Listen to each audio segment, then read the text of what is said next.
Hi friends, ఈరోజు programme ఏంటంటే మనం రాణిగంజ్కి వెళ్ళడం జరుగుతుంది.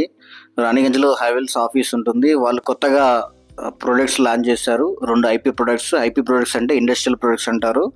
అందులో ఎంసీసీబీస్ కొత్తగా లాంచ్ అయ్యాయి. దాని ట్రైనింగ్ గురించి రమ్మంటే మనం బైక్ వేసుకొని వెళ్ళడం జరుగుతుంది. సో అక్కడికి వెళ్ళి ఏం చేశాను అనేది ఈ వీడియోలో చూపిస్తాను. మీరు వీడియోని చివరి వరకు చూడండి.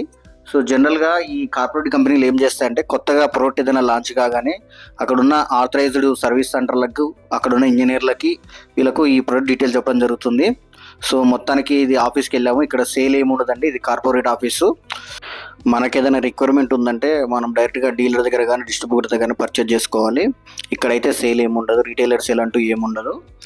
సో ఇది ఎంసీసీబీస్ అండి, కొత్తగా 2 లాంచ్ అయ్యాయి కదా, క్యూట్రాన్ అండ్ ఆస్ట్రాన్ అని కొత్తగా 2 లాంచ్ అయ్యాయి. సో వీళ్ళు ఎందుకు ట్రైనింగ్ ఇస్తారంటే మనకు ఈ ప్రోడక్ట్ గురించి అవగాహన ఉంటేనే ఫ్యూచర్లో ఏదన్నా కస్టమర్కు ఇష్యూ జరిగిందనుకోండి, సో మనం అడ్రస్ చేయడానికి ఈజీగా ఉంటుంది. కస్టమర్కి మనము ఎందుకు ఈ ప్రాబ్లం జరిగింది చెప్పడానికి ఈజీగా ఉంటుంది. నెక్స్ట్ ఒకటి, దీంట్లో కొత్తగా జరిగిన అప్డేట్స్ మనకు ముందే తెలుస్తాయి కాబట్టి కస్టమర్కి కూడా వాళ్ళు అర్థం కాకుంటే మన ఫీల్డ్లో చెప్పడం జరుగుతుంది. సో అలాంటి విషయాలు మనకు వీళ్ళు క్లియర్గా పీపీటీ రెడీ చేసి దాంట్లో చెప్పడం జరుగుతుంది. సో నాకు అలా అందుకే నేను ఇట్లాంటి కంపెనీ ట్రైనింగ్స్ అంటే పక్కాగా ఎంత పని ఉన్నా కానీ వీటికి అటెండ్ అవుతాను. సో దీనివల్ల ఏంటంటే మన టెక్నికల్ నాలెడ్జ్ గెయిన్ అవుతుంది. మనకి ఎలాంటి ఇష్యూస్ ఉన్నా కానీ మనం ఇక్కడే తెలుసుకోవచ్చు. మన మైండ్లో ఏమైనా డౌట్స్ ఉంటే కూడా అడగవచ్చు.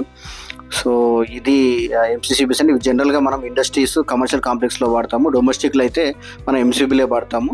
సో మనకి ఎందుకంటే అంత లోడ్ ఉండదు కాబట్టి ఎక్కడైతే 100 amps ఎబో లోడ్ ఉంటుందో అక్కడ మనం ఎంసీసీబీస్ వాడతాము.